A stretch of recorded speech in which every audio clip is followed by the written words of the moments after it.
హైదరాబాద్లో 70% డ్రైనేజీ మూసీలో కలుస్తోందని కేంద్ర మంత్రి కిషన్ రెడ్డి అన్నారు. ఈ సందర్భంగా కేంద్ర మంత్రి మీడియాతో మాట్లాడుతూ మూసీని సుందరీకరణ చేస్తే ఈ డ్రైనేజీ నీళ్లు ఎక్కడికి పోతాయో చెప్పాలన్నారు.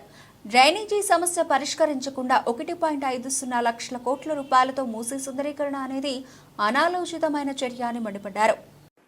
ఈరోజు హైదరాబాద్లో ఉన్నటువంటి 70% డ్రైనేజ్ అంతా కూడా మూసీలో కలుస్తుంది.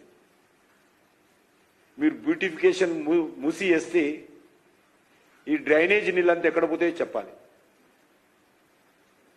డ్రైనేజ్ సమస్య పరిష్కారం చేయకుండా, స్టామ్ వాటర్ సమస్య పరిష్కారం చేయకుండా ఈరోజు 1,50,000 కోట్లతో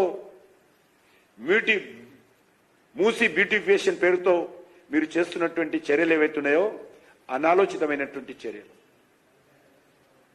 ఇప్పుడు డ్రైనేజ్ సిస్టమ్ అంతా కూడా మూసీలో కలిపారు. అక్కడ మనము చేవేళ్ళ నుంచి మొదలు పెడితే, గండిపేట నుంచి మొదలు పెడితే మన యొక్క హయత్ నగర్ వరకు కూడా అన్ని రకాల డ్రైనేజీ వ్యవస్థ అంతా కూడా మూసీలో కలిపారు. దానికి ప్రత్యామ్నాయం ఏమిటి? ముందు ఈ మూసీకి సంబంధించినటువంటి రివర్లో కలుస్తున్నటువంటి డ్రైనేజీ పైపులంతా కూడా తీసుకుపోవడానికి ఏ రకమైనటువంటి కార్యాచరణ మీ దగ్గర ఉంది? ముందా పని పరిష్కారం చేయండి. ఇల్లు కూల్చడం తొందర ఎందుకు? పేదవాడి పొట్టగొట్టడం తొందర ఎందుకు?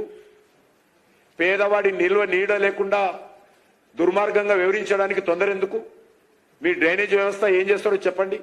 మీరు 1,50,000 కోట్లు అంటున్నారు కదా, కనీసం అందులో ఒక సగం 75,000 కోట్ల రూపాయలు ఖర్చు పెట్టి హైదరాబాద్లో డ్రైనేజ్ వ్యవస్థ మెరుగుపరచండి.